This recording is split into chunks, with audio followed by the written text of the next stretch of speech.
వారు నశింపక నిత్య జీవితం ఉన్నట్టు ఆయనను అనుగ్రహించెను. దేవుడు మనలను ఎంతగానో ప్రేమిస్తూ ఉన్నాడు. ఆ దేవుని ప్రేమ శాశ్వతమైనది. దేవుడు మనలను తన ప్రాణము కంటే ఎక్కువగా ప్రేమిస్తూ ఉన్నాడు కనుక మనందరి పాపముల కొరకై తన ప్రాణాన్ని పెట్టడానికి వెనుతీయలేదు. ఈ విషయాన్ని అపోస్తలుడు పౌలు గుర్తిరిగి ఉన్నాడు. నన్ను ప్రేమించి నా కొరకు తన్ను తాను అప్పగించుకున్నాడు ప్రభువైన యేసుక్రీస్తు అని ఆయన హృదయపూర్వకంగా ఆ మాట చెప్పగలిగినాడు. ఈ ఉదయకాల సమయంలో ఆరాధనలో ప్రవేశించబోతున్న మనం కూడా ఈ సత్యాన్ని జ్ఞాపకంలో ఉంచుకున్నాం. దేవుడు మనలను ప్రేమించి ఏం చేశాడు? తను తాను అప్పగించుకుంటూ వచ్చాడు. మరి చదవబడిన 2వ వాగ్దానంలో చూసినట్లయితే దేవుడు ఏం చేశాడంటే, ఏవైతే కంటికి కనిపించలేదో, ఏవైతే చెవుకు వినపడవో, మరి ఏవైతే హృదయానికి కూడా గోచరము కావో, అంటే అదృశ్యమైన వాటిని, అనేకమైనటువంటి మర్మాలను కూడా ఈరోజు తన బిడ్డలమైన మనకి బయలుపరిచి ఉన్నాడు. దేవునికి స్తోత్రము కలుగును గాక. ఈ విషయం చాలా మందికి అర్థం కాదు. ఈ విషయం కేవలము ఎవరైతే ఆత్మ సంబంధులుగా ఉంటారో, ఎవరైతే దేవుని ఆత్మను కలిగి ఉంటారో అట్టి వారికి ఇవన్నీ అర్థం అవుతాయి. లేకపోతే మీకేమీ అర్థం కాదు. మీకు అంత ఏదో వింతగా కనిపించింది. ఇదేంది, ఇదంతా ఏదో విచిత్రంగా ఉందా అనుకుంటారు మనం చూసిన వాళ్ళు. కానీ దేవుడు ఆత్మస్వరూపి అనే విషయాన్ని మనుషులు మర్చిపోతున్నారు. God is spirit. We could not see him with the naked eye as long as we are in the body. మనం శరీరంలో ఉన్నంత కాలము దేవుణ్ణి చూడలేము. బట్ నువ్వు ఆయన యందు విశ్వాసం ఉంచినట్లయితే తన్ను తాను ఆయన నీకు ప్రత్యక్షపరుచుకునేవాడుగా ఉంటున్నాడు. తన ఆత్మ ద్వారా ప్రతిదీ కూడా మనకు వివరించేవాడుగా ఉంటున్నాడు. తన ఆత్మ ద్వారా మనలను నడిపించేవాడుగా ఉన్నాడు. అందుకొరకై మనం దేవుణ్ణి స్తుతించి ఆరాధించబద్దులమై ఉన్నాం. దేవుడు లోకమును ఎంతో ప్రేమించాడు, కాగా తన అద్వితీయ కుమారునిగా పుట్టిన వాని యందు విశ్వాసముంచు ప్రతివాడు నశింపక నిత్య జీవం పొందుతాడనే మాట ఈ ఉదయకాల సమయంలో కొంచెం లోతుగా ఆలోచించడానికి ప్రయత్నించాలి. మనం ఒకసారి ఆలోచించినట్లయితే ప్రభువైన యేసుక్రీస్తు శరీరధారిగా ఈ లోకానికి రావడంలో ఉద్దేశం ఏంటి అంటే, దీనికి దేవుడు ప్రభువైన యేసుక్రీస్తు చెప్తున్న సమాధానం ఏంటంటే, లూకా సువార్త 19వ అధ్యాయం 10వ వచనంలో రాయబడి ఉంది. ఏముంది? నశించిన దానిని వెతికి రక్షించడానికి మనుష్య కుమారుడు ఈ లోకంలోకి వచ్చాడు. ప్రభువైన యేసుక్రీస్తు మనుష్య కుమారుడుగా, దేవాది దేవుడు మనుష్య కుమారుడుగా మనుషులకు జన్మించాడు కనుక మనుష్య కుమారుడు దేవుడే. కానీ ఆయన మహిమంతా కూడా పరలోకములో విడిచిపెట్టి ఒక మనుష్యుడిగా జన్మించాడు కనుక మనుష్య కుమారుడు నేనని చెప్పుకోవడానికి ఇష్టపడ్డాడు. కానీ నేను దేవుణ్ణి అని చెప్పుకోవడానికి, గర్వపడడానికి యేసుక్రీస్తు ఇష్టపడలేదు. యేసుక్రీస్తు ప్రభులో ఎక్కడ కూడా మనకి గర్వం కనిపించదు. ఆయన నిఖరివి. ఆయన తన్ను తాను తగ్గించుకుంటూ వచ్చాడు. ఎంత మట్టుకు తగ్గించుకున్నాడు అని మనం ఆలోచిస్తే, శిలువ మరణం పొందినంతగా తను తాను తగ్గించుకొని విధేయత చూపించాడని రాయబడి ఉంది. ఎవరికి విధేయత చూపించాడు? దేవునికి విధేయత చూపించాడు. దేవుడు అంటే ఎవరు ఇక్కడ? The heavenly invisible mighty power and glorious God's power, the power of the God. ఏదైతే దేవుడు మహాకాశాల్లో మహోన్నతమైన స్థలముల్లో అవన్నీ అక్కడ విడిచిపెట్టి వచ్చాడో దాన్నే ప్రభువైన యేసుక్రీస్తు ఇక్కడ సంబోధిస్తున్నాడు. That is God. అంటే యేసుక్రీస్తులో ఉన్న దైవత్వాన్ని, యేసుక్రీస్తులో ఉన్నటువంటి ఆ దైవికమైనటువంటి అదృశ్యమైన ఆయన శక్తిని యేసుక్రీస్తు గాడ్ అని పిలుస్తున్నాడు. అది గమనించాలి. యేసుక్రీస్తు మనుష్య కుమారుడుగా జన్మించాడు కనుక నేను మనుష్య కుమారుడిని అన్నాడు. అంతేగాని నేను దేవుడిని అని చెప్పలేదు. అయితే ఆయన దేవుడు అనేటువంటి సత్యము ఎప్పుడు రుజువుపరచబడిందంటే, ఆయన మనందరి పాపముల కొరకు చనిపోయి సమాధి చేయబడి 3వ దినమున సమాధిని జయించి తిరిగి లేచినాక ఆయన దైవత్వము అందరికీ అర్థమైంది. అప్పుడు దాకా ఆయన సాధారణ మనిషి అనుకున్నారు, అప్పుడు దాకా మనలాంటోడేలే అనుకున్నారు. ప్రభువు కూడా అప్పుడు వరకు నేను దేవుణ్ణి ఎవరికి చెప్పలేదు, కానీ అనేక సార్లు ఇండైరెక్ట్గా చెప్తూ వచ్చాడు. తండ్రి నా యందును నేను తండ్రి యందు ఉన్నామని మీరు ఎరగరా, నేను తండ్రి ఏకమై ఉన్నామని మీకు తెలియదా? ఈ విషయాలు చాలామందికి అర్థం కావు. యేసుక్రీస్తు ప్రభు అయిన యేసుక్రీస్తు మనిషి కుమారుడుగా జన్మించాడు, కానీ ఆయనలో ఏముంది? ఇంకొక కోణం, దైవత్వం ఉంది. ఒక నాణ్యానికి బొమ్మ పురుషు ఎలాగో ప్రభుని యేసుక్రీస్తులో కూడా మనుష్య కుమారుని యొక్క లక్షణాలు, ఇంకొక వైపు ఏమున్నాయంటే దైవ లక్షణాలు. Is God. ఆ కోణాన్ని చూపించలేదు యేసుక్రీస్తు ప్రభు భూమి మీద ఉన్నంతకాలం. ఏ కోణాన్ని? నేను దేవుడుని అనేటువంటి కోణాన్ని ఎవరికి కనబరుచుకోలేదు. కొంతమందికి అరుదుగా చూపిస్తూ వచ్చాడు. ఎవరు వాళ్ళు? శిష్యులకి ఒక్కసారి కనపరిచినాడు. మత్తయి సువార్త 17వ అధ్యాయంలో ఇది మనం చూస్తాం. రండి, మత్తయి సువార్త 17వ అధ్యాయం మొదటి నుంచి చదువు దయచేసి. ఓకే.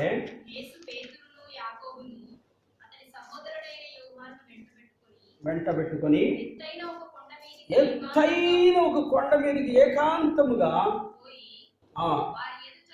వారి ఎదుట రూపాంతరము పొందెను. 2వ వచనం, ఆయన ముఖము సూర్యుని వలె ప్రకాశించెను, ఆయన వస్త్రమును వెలుగు వలె తెల్లని వాయను.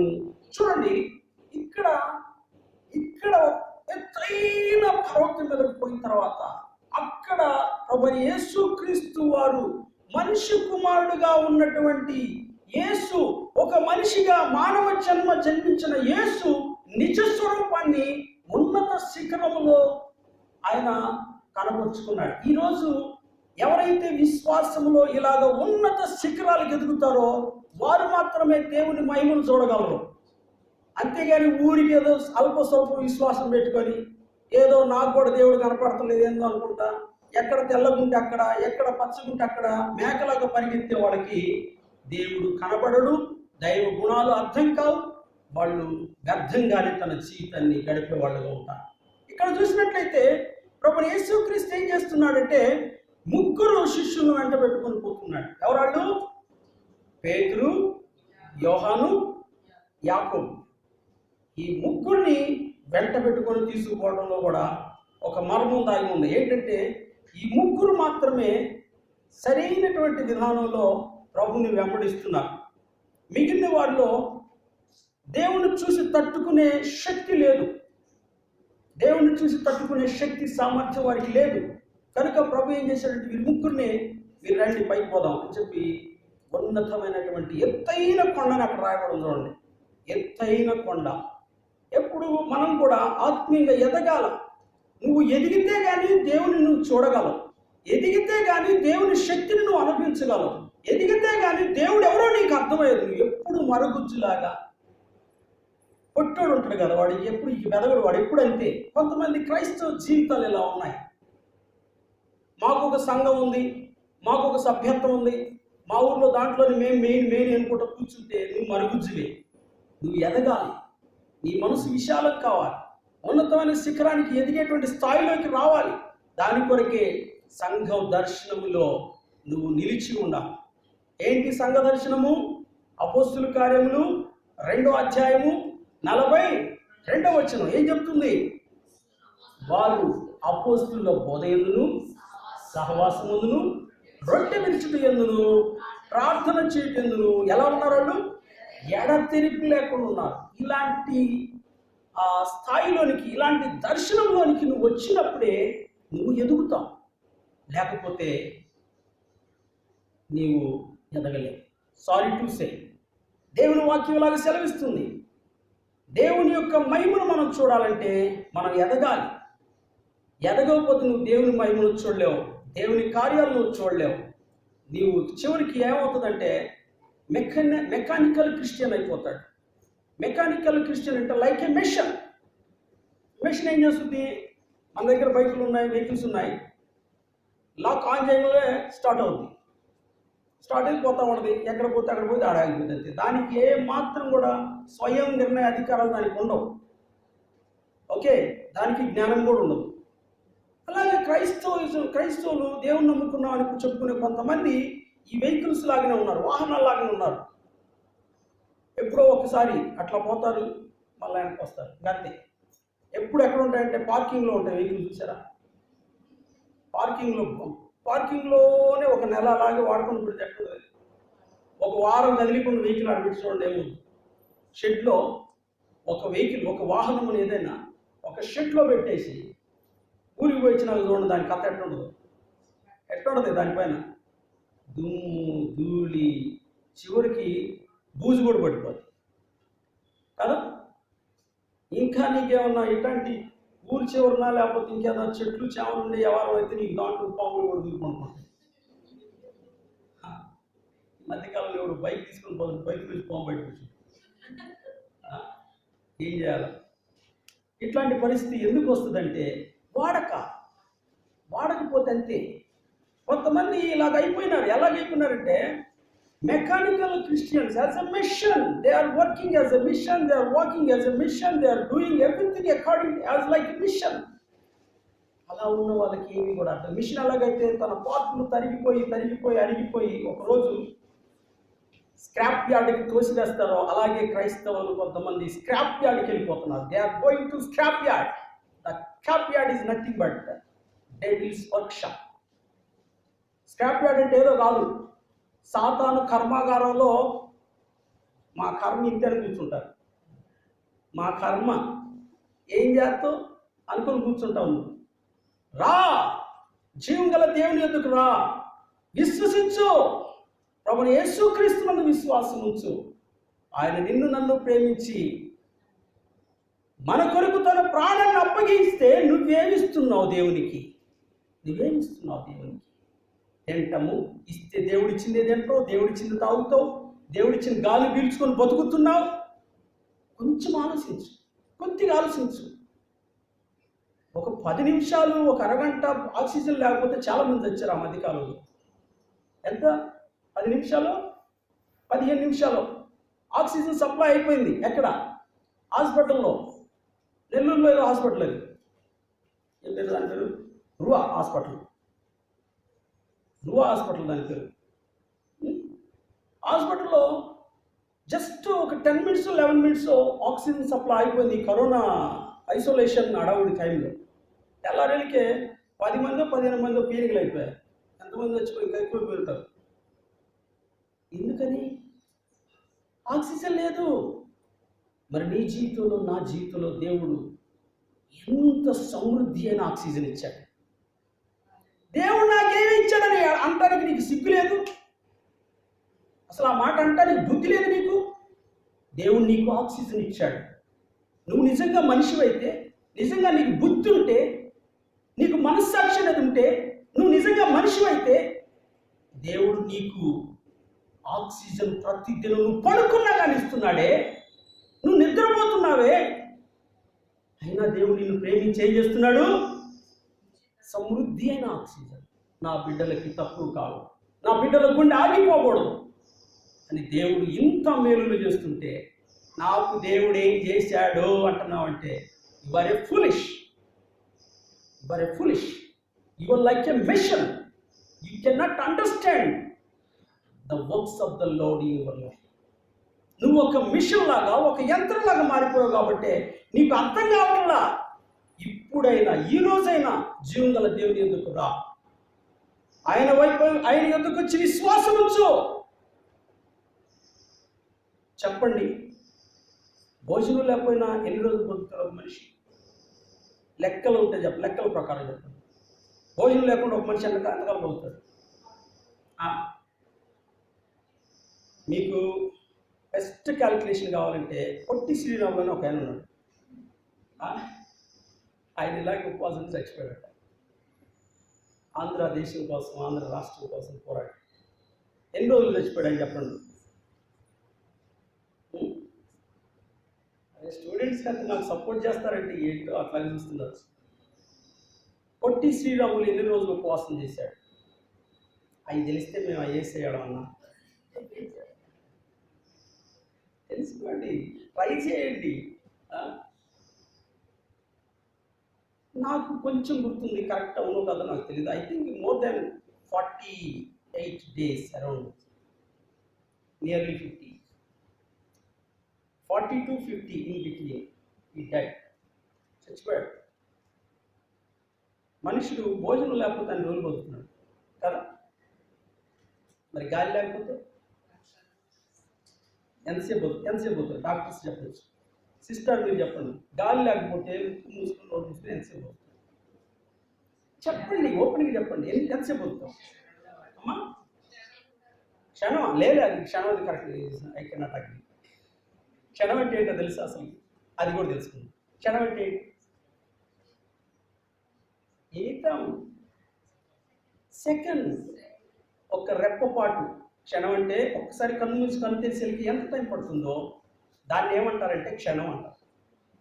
కాబట్టి బతుకుతావు, మినిమం 5 minutes బతకొచ్చు అనుకుంటున్నాను నేనైతే. Right sister? మీరు చెప్పాలా? డాక్టర్స్ అంత జ్ఞానం, అది ఆ జ్ఞానం మీకు ఎక్కువ. చెప్పండి, ఎన్ని నిమిషాలు సిస్టర్? ట్రై చేయదు, ఓకే? తొందరపడి ట్రై చేసి ఎంతసేపు బతుకుతాం చూద్దామని చెప్పి అన్కాన్షియస్గా you will die, you may die. See, life is చాలా క్రిటికల్. జీవితంలో చాలా ప్రాముఖ్యమైనది ఏంటంటే గాలి, ఆక్సిజన్. దేవుడేమి ఇచ్చాడు అనటానికి అసలు ఎట్లా నూరు వస్తుంది? ఎలా వస్తుంది? ఈ రోజు నుంచి మనం ఒకవేళ ఇంతకుముందు అన్ని ఉన్నాయేమో, ఈ రోజు నుంచి ఇక అర్థం అనుకున్నాం, తీర్మానం చేస్తాం. ప్రభు తెలుసో తెలియకన్నా నన్ను క్షమించి, ఈ గాలి నువ్వు నాకు ఇపోతే కాలగర్భంలో ఎప్పుడో చచ్చిపోయేవాడిని ప్రభు, నన్ను బ్రతికించావు. నీకు దేవుడు మనలను ప్రేమించి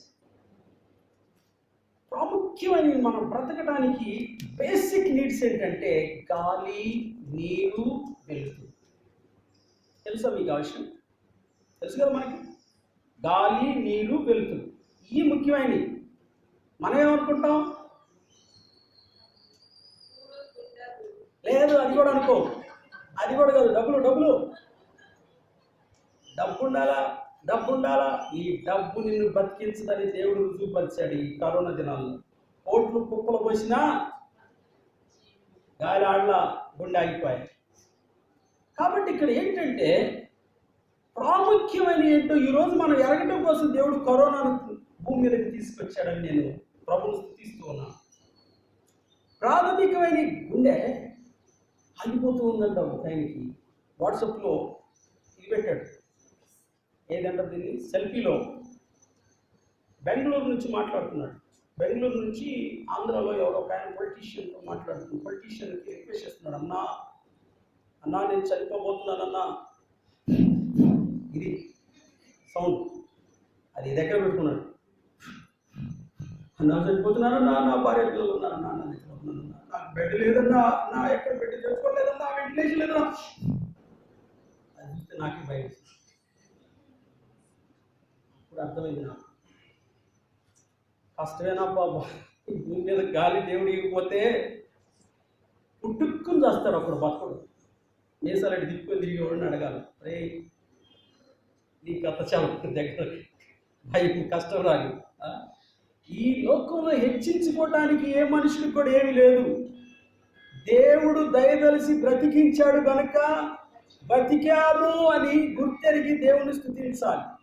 ఆ మొబైల్ ఎక్కడ మోగుతున్నది వాళ్ళు.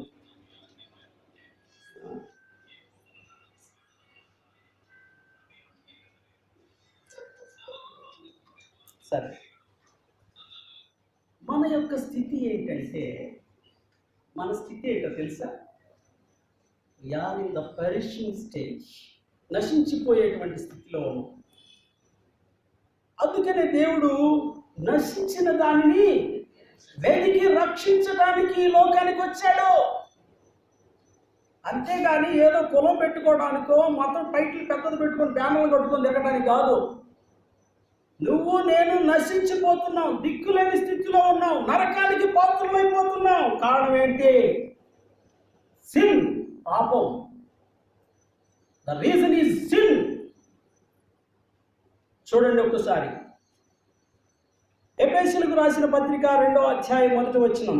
Ephesians chapter 2 verse 1. తీసిన వాడు త్వరగా చదవండి. మీ అపరాధముల చేతను పాపముల చేతను మీరు చచ్చిన వారైనగా ఆయన మిమ్మల్ని క్రీస్తుతో కూడా బ్రతికించెను. క్రీస్తు బ్రతికాడు. క్రీస్తు చనిపోయి సమాధి చేయబడి తిరిగి లేచాడు. ఈరోజు ప్రభువైన యేసు క్రీస్తు మనలను కూడా బ్రతికించాడు. బ్రతికిస్తాడు కాదు, ఆల్రెడీ ఆయన యందు విశ్వాసం ఉంచిన వాడు బ్రతుకుతాడు. ఎప్పటి వరకు? సదాకాలం. ఆయన యందు విశ్వాసం ఉంచు ప్రతి వాడు నశింపక నిత్య జీవం, ఇటర్నల్ లైఫ్. నిత్య జీవం అంటే ఏంటి? ఇటర్నల్ లైఫ్ అంటూ eternity, infinite, there is no end. పాపముల ద్వారా మనం నశించిన స్థితిలో ఉన్నప్పుడు క్రీస్తు ప్రభువు మనలను బ్రతికించాడు. ఇంకా మీకు కావాలంటే ఆదికాండం 2వ అధ్యాయం 17వ వచనం చూడండి. దేవుని మాటకు మీరి పాపం చేశారు మన మొదటి తల్లిదండ్రులైనటువంటి అవ్వ, ఆదాం. తర్వాత మనం ఒక మాట చూద్దాం. మనం నశించిపోయిన స్థితిలోకి ఉన్నాం. నశించిన దాన్ని వెతికి రక్షించడానికి ప్రభువైన యేసు క్రీస్తు మనలను ప్రేమించి రావడానికి కారణం ఏంటంటే వీఆర్ ఇన్ పెరిషింగ్ స్టేజ్. ద్వితీయోపదేశ కాండము 8వ అధ్యాయము 20వ వచనం. డిటరోనమీ చాప్టర్ 8 verse 20. దయచేసి చదవండి.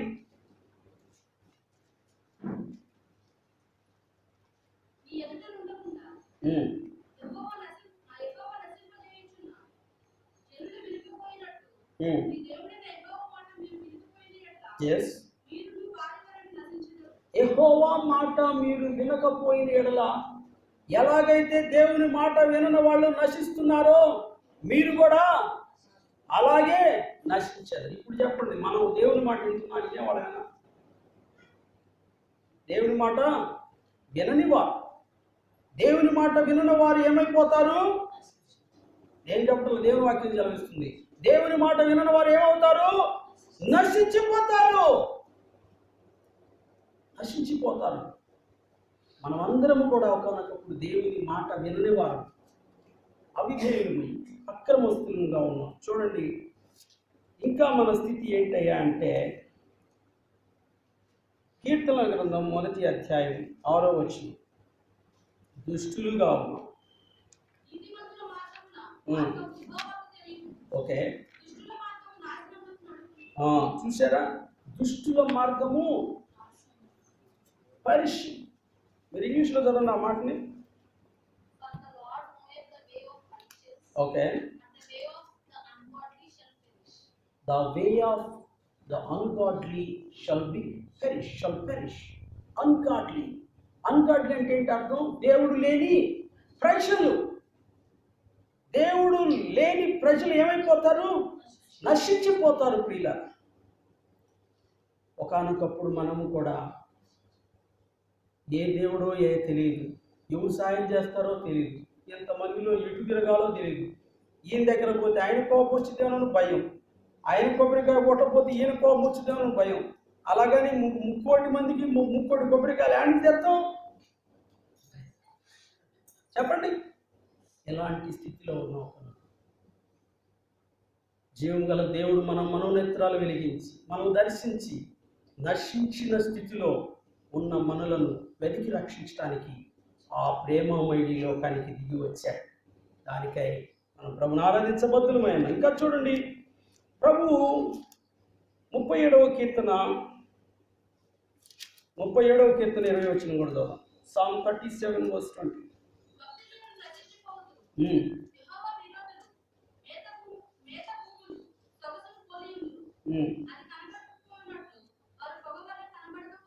చూసారా? The wicked shall perish. భక్తిహీనులు నశిస్తారు.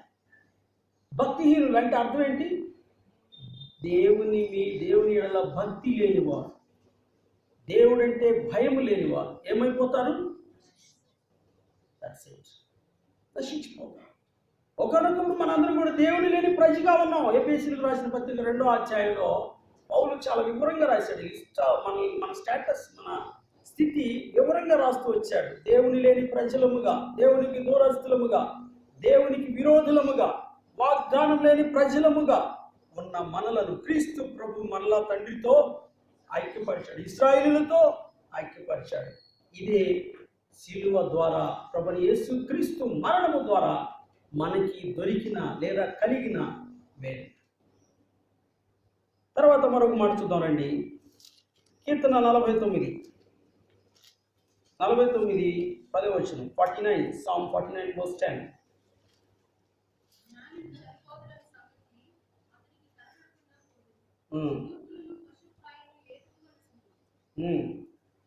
ఎవరు చేస్తారు చూడండి ఇక్కడ. he seeth that wise men die, likewise the fools and the brutish person perish. మూర్ఖులు నశించిపోతారు. మూర్ఖులు అంటే ఎవరు? మూర్ఖుడు అంటే ఎవడు? వంకరగా మాట్లాడేవాడు, విననోళ్ళని వాడు పట్టిన కుందేలికి 3 కాళ్ళు అంటున్నాడు. 4 ఉన్నాయి సరిగ్గా చూడంటే షటాప్ అంటున్నాడు. అటంటోడు మూర్ఖుడు. అందుకే మూర్ఖుడిని రోట్లేసి ఇదేమి ఏమంటారు దాన్ని ఏమంటారు, దాన్ని రోకటి తీసి దంచిన వాడి మూర్ఖత్వం వాడి నుంచి పోదంట. వాడు నశిస్తాడు. అట్టకి మనం ఏం చేయలేం. చాలామంది మూర్ఖులు. మనం కూడా ఇట్లాంటి మూర్ఖత్వం మనకు కూడా ఉంది లేదా? వాడెవడో కాదు, మనమే. మన స్థితి ఇదే, మూర్ఖులం. ఎన్నిసార్లు మనకు సువార్త చెప్పారో దైవజనులు, ఎన్నిసార్లు దేవుడు మనతో మాట్లాడుతూ వచ్చాడు, ఎన్నిసార్లు మనల్ని చేసి పిలిచాడు. విన్నావా? వినలేదు. ఇప్పుడు కూడా సగం వింటున్నావు, పూర్తి వింటున్నావు అనుకుంటున్నావు ఏంటి? నువ్వు వినేది సగమే, నువ్వు చేసేది కూడా సగమే. నాకు తెలిసి కొంతమంది ఆ సగం కూడా లేదు, 0. నీ స్థితి ఎక్కడుందో గుర్తుపెట్టుకో. You are at the edge of hell. నరకపు ఒడ్డున నువ్వు ఉన్నావు, నశించిపోవటానికి సిద్ధంగా ఉన్నావు. ఈరోజు ఇప్పుడైనా ప్రభు ప్రేమను అర్థం చేసుకొని ప్రభు వైపు తిరగమని ప్రభునామంలో బ్రతిమాలుతున్నా. దేవుని ప్రేమను అర్థం చేసుకోవడానికి ప్రయత్నం చేయండి. మూర్ఖులుగా ప్రవర్తిస్తున్నారు. ఇప్పటికీ మూర్ఖులుగా ప్రవర్తించేవాడు చాలామంది ఉన్నారు. Still many people are behaving as British. What is sad thing. ఎంత బాధకరమైన విషయం. అయినా దేవుడు మనలను ప్రేమించి ఏం చేస్తున్నాడు? Still God loving us, still God showing His mercy, still God has been extending our life day after day. ప్రతిరోజు దేవుడు మన ఆయుష్ని పొడిగిస్తున్నాడు. మనం ఏమనుకుంటాం? మన మూర్ఖతనాన్ని బట్టి ఏమనుకుంటాం? నేను నిన్న తిన్నాను కాబట్టి ఈరోజు బతికాను, మొన్న అక్కడ ఇంజక్షన్ వేయించుకున్నాను కదా, వ్యాక్సిన్, అందుకే బతికాను అనుకుంటావా? కాదు. దేవుడు నన్ను బ్రతికించాడు. Because of God we're alive. దేవుడు మొట్టమొదటి మనిషిని చేసిన తర్వాత మనిషిలోకి ఏముంచాడు? జీవాత్మన జీవవాయువును. ఒకసారి చూడండి, కరెక్ట్గా చెప్పాలా. ఆదికాండం 2వ అధ్యాయం 7వ వచనం. త్వరగా చదవండి ఎవరైనా.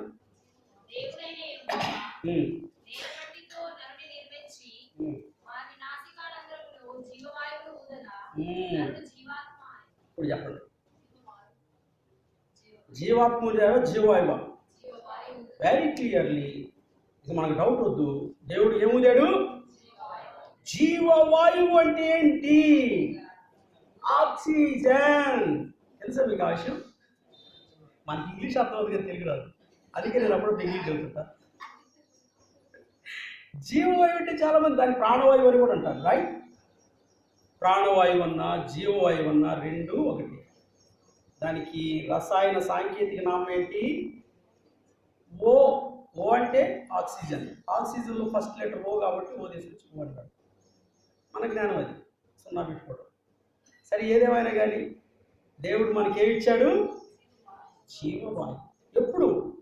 మట్టి శుద్ధగా ఉన్న మనల్ని తీసుకొని బొమ్మ చేసి జీవవాయువుని అని ఒక్కసారి దేవుడు ఇప్పుడు కూడా భూమి మీద తరిగిపోవాలా, తీసుకుంటానే ఉండవు. ఈ వాయువు వేరే గ్రహాల మీద లేదు. చదువుకున్న వాళ్ళు చెప్పండి, కాస్త ఆలోచించండి బుర్రలో పెట్టి. నువ్వు ఏ గ్రహం మీద పోయి చూసుకో, ఈ వాయువు లేదు, దేవుడు ఇక్కడే ఊదాడు. ఈ భూమి మీద బొమ్మను చేశాడు. ఫస్ట్ మొట్టమొదటిసారి మనిషికి ఏం ఊదాడు? ఆ రోజు నుంచి ఈ రోజు వరకు ఆ దేవుడు ఊది ఆ వాయువు తిరుగుతానే ఉంది. కనుక ప్రియులరా, దేవుణ్ణి ఆరాధించడానికి ఎన్నో రీజన్లు అవసరం లేదు. దేవుడు మనకు జీవవాయువు ఇచ్చాడు. ప్రతి దినము మనం కావాల్సినంత పీల్చుకోవచ్చు. ఎన్నిసార్లు నువ్వు పీల్చాడు? రోజుకి ఇన్నిసార్లు పీల్చాలి. నువ్వు ఎందుకు ఇన్నిసార్లు పీల్చావు అడిగేవాళ్ళు లేడు. అడుగుతారు ఎవరు? నువ్వు 100 సార్లు పీల్చుకో వెనక్కి ముందు.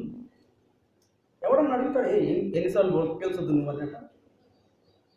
నువ్వు ఎంత గాలి పీల్చుకున్నా అది తరగదు. నీ పిల్లలు పీల్చుకోవచ్చు, నీ వాళ్ళందరూ కూడా ఫ్రీగా పీల్చుకోవచ్చు. దేవుడు ఏం చేసినాడు? సమృద్ధిగా. దేవుడిచ్చేది సమృద్ధి, మనం తెచ్చుకునేది దరిద్రం. మనం తెచ్చుకునే ఏంటంటే దరిద్రమే. ఎప్పుడు లేదు లేదు లేదు అని కొంతమంది అనుకుంటారు. It's very bad and sad news. ఎందుకంటే నీకు విశ్వాసం లేదు కనుక నువ్వు దేవుని దగ్గర నుంచి ఏమీ లేని దరిద్రుడుగా ఉంటున్నావేమో పరీక్షించుకో. God is not a beggar.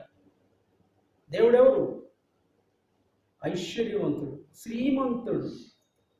చూసావా, వాడెవడో సినిమా టైటిల్ పెట్టుకుని బాగా హిట్ అయిపోయింది, ఆ పేరు ఉంటుంది. దేవుడు ఎవరు? శ్రీమంతుడు, అద్వితీయుడు. కొంతమంది ఈ మధ్యకాలంలో కొంతమంది ఏం చేస్తున్నారు తెలుసా? ఈ వాక్యంలో జీవం ఉంది, ఈ పెట్టుకుంటే బ్రతుకు సెటిల్ అవుతుంది అనుకుని కొంతమంది పెట్టుకున్నారు. కొన్ని బైబిల్లో తీసుకున్నారు చాలా వరకు. ఒకనొకప్పుడు యాహూ అనేటువంటి ఒక ఈమెయిల్ చాలా ఫేమస్, రైట్? యాహూ అనేది బైబిల్లో ఉంది, తెలుసా మీకు? నేను ఇంగ్లీష్ చదివాళ్ళు రేపు వచ్చేవారనికల్లా నాకు ఎక్సర్సైజ్ ఎక్కడుందో రిఫరెన్స్ చెప్పాలి. ఉన్నాయి అన్ని బైబిల్లో నుంచి మ్యాక్సిమం ఫేమస్ అయిన అన్ని బైబిల్ అయ్యాయి.